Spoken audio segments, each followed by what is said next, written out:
would whisper to you as I whispered to Eve, do as you please.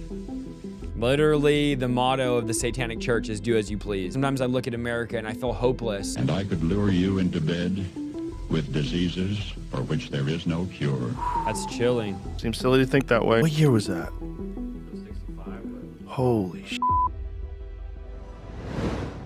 Okay, I truly believe Joe Rogan is getting saved soon. He's one of the most influential people in the world, has the biggest podcast in the world, and literally has influence over hundreds of millions of people that watch his thing. He has well over 1 billion plays on his podcast and downloads. So, slowly but surely, he's having Christian guests on, talking to him about God, sharing, and he went from basically saying the Bible's a myth and fairy tales to now he's starting to acknowledge maybe it's true. He's on the path. He's getting there. I want to react to him reacting to 1965's If I Were the Devil prophecy about the downfall of America. So this prophecy was given in 1965 by, I believe, Paul Harvey. I want to watch his reaction to it, and we'll talk about it here. So let's watch this together. Here we go. Watch him say it in 1984, and back then... You pull up the Paul Harvey thing from whenever that was, about the devil. Maybe let's play that. Pull that up, because I haven't heard that, and I've heard the Bezbanoff thing. We played it like 5 times, at least. It'll blow your mind when you hear this. It's not good, but it also gives us a chance to right the ship. It hasn't hit the rocks yet. Like, we can still come out of this. Paul Harvey.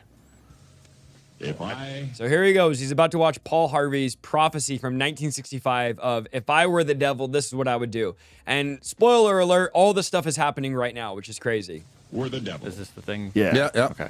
If I were the devil,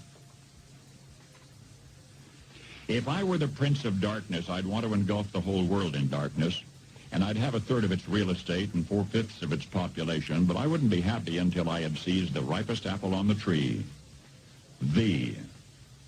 So I'd set about, however necessary, to take over the United States.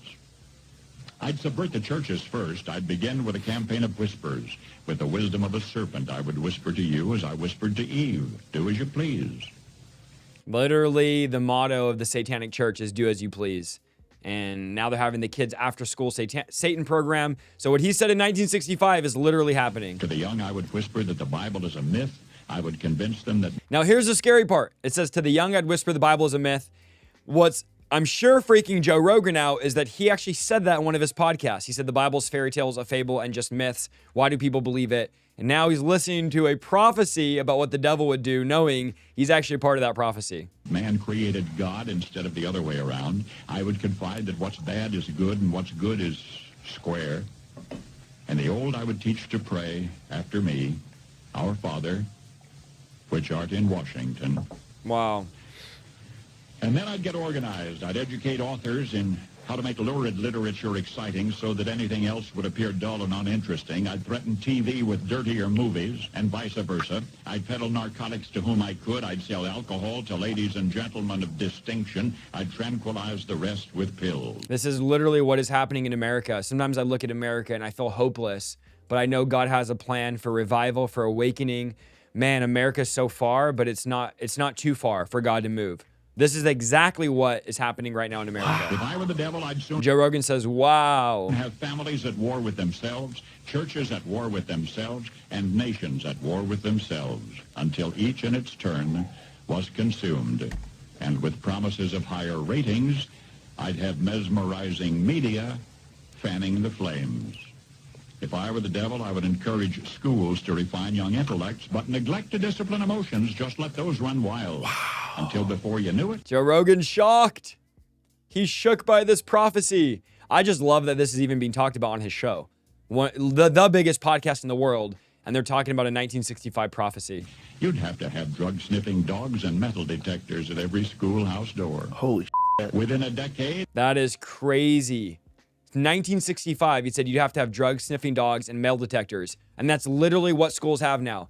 Drug-sniffing dogs are constantly coming in, and schools are now installing metal detectors because of the school shootings. I mean, this guy hit the nail on the head. I'd have prisons overflowing. I'd have... That's happening. I mean, everything is happening, he said. Soon I could evict God from the courthouse, then from the schoolhouse, and then from the houses of Congress. And in his own churches, I would substitute psychology for religion and deify science. I would lure priests and pastors into misusing boys and girls and church money If I were the devil, I'd make the symbol of Easter an egg and the symbol of Christmas a bottle. If I were the devil, I'd take... Wow. Man, there's so much I can say about this, but I want to make this 20-minute reaction. He hit the nail on the head. This is what's happening in America right now. And Joe Rogan just shook. He doesn't even speechless. From those who have and give to those who wanted until I had killed the incentive of the ambitious. And what'll you bet? I couldn't get whole states to promote gambling as the way to get rich. I would caution against extremes in hard work, in patriotism, in moral conduct. I would convince the young that marriage is old-fashioned. Wow. That swinging is more fun. That what you see on TV is the way to be. And thus I could undress you in public, and I could lure you into bed with diseases for which there is no cure. That's chilling.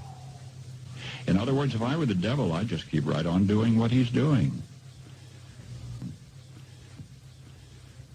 What year was that?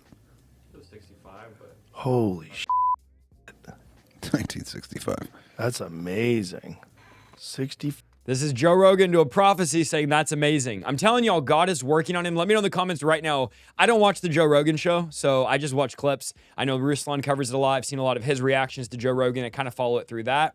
But it seems like God is working on the biggest podcast in the world right now, and I do believe Joe Rogan's going to get saved, and we need to continue to pray for him. 5. Wow. April 3rd, 1965. Paul Harvey nailed it. Yeah.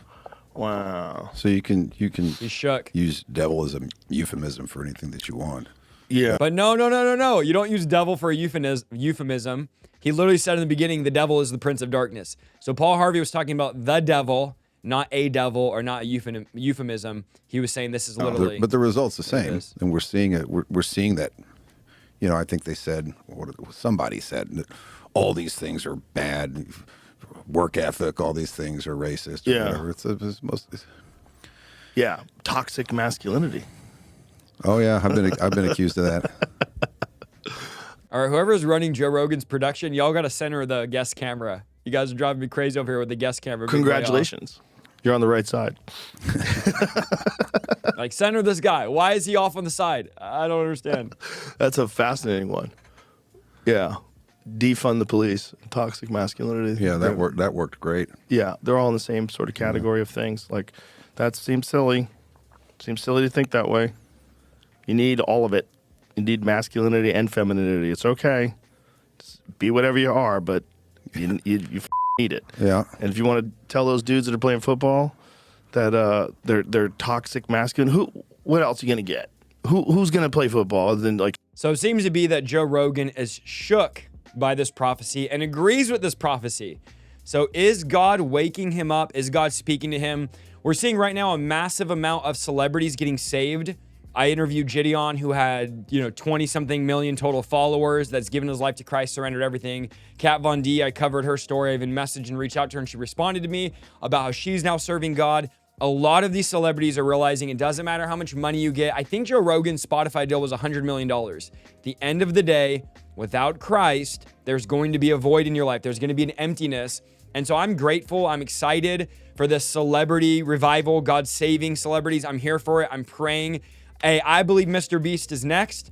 I believe God's speaking to Mr. Beast. God's tugging on his heart. I know people personally that have been around Mr. Beast that have ministered to him, and I know God is going to bring him in as well. And I'm just believing for these top celebrities to be saved. This is something that should be on our prayer list.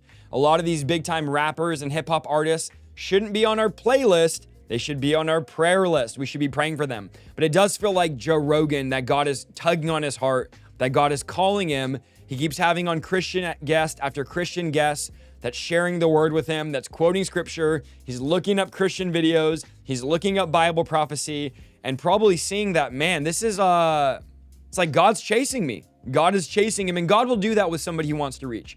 God has a way of hunting us down, chasing us, getting things to get our attention. And so let's pray for Joe Rogan. I wanted to share that clip with you because I thought it was incredible. Someone sent me it. I was like, man, this is incredible that he's playing this prophecy on his show. and let's believe God for him. We're live every Monday, Tuesday, and Friday and Thursday at noon. We also have a Thursday at 1:30 p.m. prayer call with all our monthly partners. You can become a YouTube member, or you can go to my website, IsaiahSaldivar.com/partner, and join our monthly partnership. Helps us out a lot.